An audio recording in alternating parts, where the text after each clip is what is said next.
So if you're looking at this video and thinking, man, this guy looks old, the markets must be really taken out of him. It's not that at all. It happens to be my birthday. The gift I want this year that we're gonna cover in the video is to help you better understand risk and the different aspects about it. So that's what we're gonna cover this week. So the title of this week's commentary, is this the beginning or is this the end? It's been a weird week.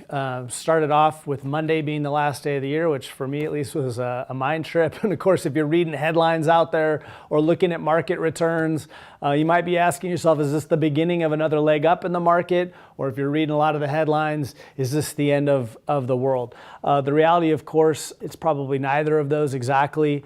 But it is that time of year where the annual rituals of looking back on annual statements and reading all the prognostications about the year ahead become part of people's investment lives. I'm just going to encourage you again to not go there for two reasons. One, markets don't care about calendars. Your average return, the thing that we're all looking for, shows up on that annual statements, happens during a calendar year less than 10% of the time. That doesn't mean a plan, a process, or the markets don't work. They just don't work in the time frame that you might be looking for. And as far as those prognostications, I keep a whole laundry list of those in a special email folder that I come back to at this time of year and read.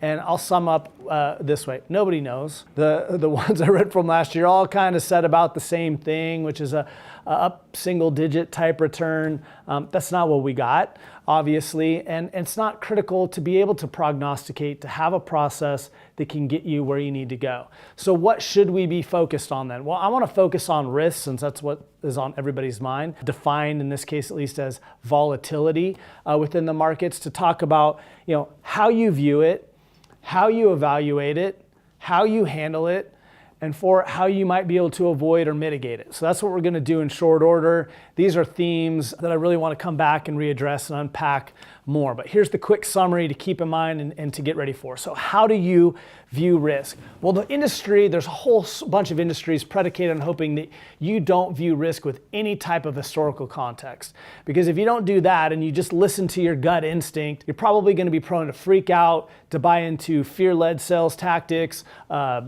crap insurance products that people might be pushing out there, etc. And we're here to help you hopefully avoid just that.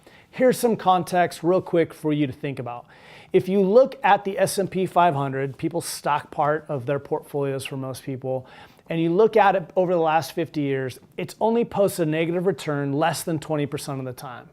If you start looking at rolling 3 and 5 year periods and not just those calendar time frames, which are more relevant as people are moving toward dates in the future.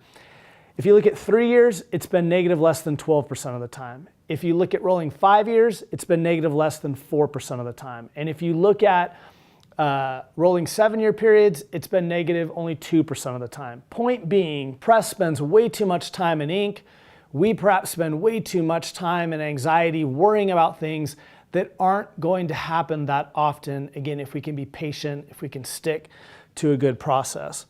The chart that's about to pop up over my face, is a chart from First Trust, looking back over the last 80 years of the market that I thought was a great chart. The blue charts are those periods of expansion, the orange periods are those periods of contraction within stock prices, and what you can see here again is the length and magnitude of those blue periods far outweigh the orange.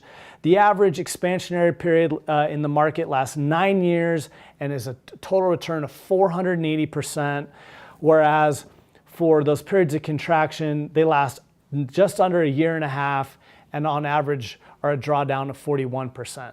Again, lots of salespeople out there trying to get you to focus on the orange, freak out about the orange, click on their article based on the orange. We hope that something that at least one piece that can give you strength is focusing on the blue. Number two, how do we evaluate risk? Lots of news stories this week. No time to go through them all. I caught two from Bloomberg that jumped out. One was, the literal titles you can Google, "Now You Can Panic," as though panicking is ever a great course of action. Number two, The bad stuff that the stock market worried about is starting to happen. It makes it sound like the zombie apocalypse. I spent a little bit of time researching the authors. They look like they're about 23 years of age, never run money in their life, best I can tell. And when you look at the history of their articles, which you can pull up, what they do specialize in is clickbait articles designed to get people to freak out. Not a process, not how you evaluate risk. You think about risk, again, in that context we just shared, and understanding that volatility and risk are not the same thing. Risk is a permanent loss of capital. Volatility are short-term fluctuations in price. So how do you handle risk and volatility? To me, this is all about mindset on the one hand, and again, portfolio structure to some degree as well. In terms of the mindset piece, I wanted to share two quick stories. Had a client in a couple weeks ago. We were talking about things. He said, I've been working with you for a long time now. We had gone through both the '08 crisis together. And he's like, you've always given me good advice.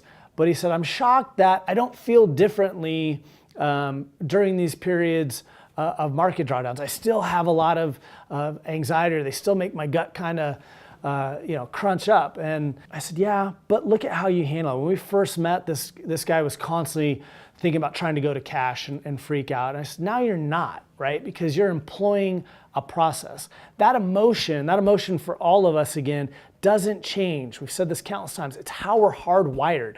But what can change is the discipline and the process that we employ to change the actions that we might take when we're feeling those emotions.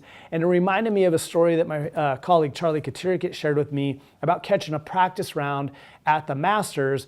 And this pro that he was following around that course that day gets to this point where he looks at his caddy after hitting a few balls and said, when we get to this point of the course, do not let me hit my 9-iron.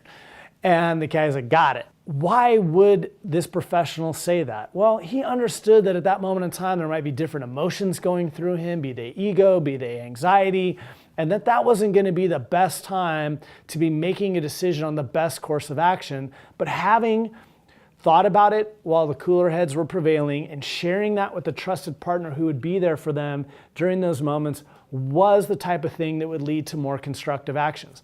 In a nutshell, that's what we're trying to be for our clients. It's what we'd love to be for those of you who aren't. And it is really the critical way to get through, again, those bouts of volatility. From the portfolio standpoint, or our point 4 here, how to avoid risk. If risk is volatility to you again, you can't. That is the price you pay to be an investor. But you can mitigate risk by having a process where you can always find a win. For a lot of investors, particularly those focused on total return, they feel like they made no progress last year. We got to have a bunch of client reviews where we showed people how their income stream had actually grown year over year, and they could take some solace and some heart in that and make it through these periods without having to worry about, again, this volatility in market value or portfolio value. If you're in the accumulation phase, it's that chance to buy down. That's where I'm at. That's where my mindset's at.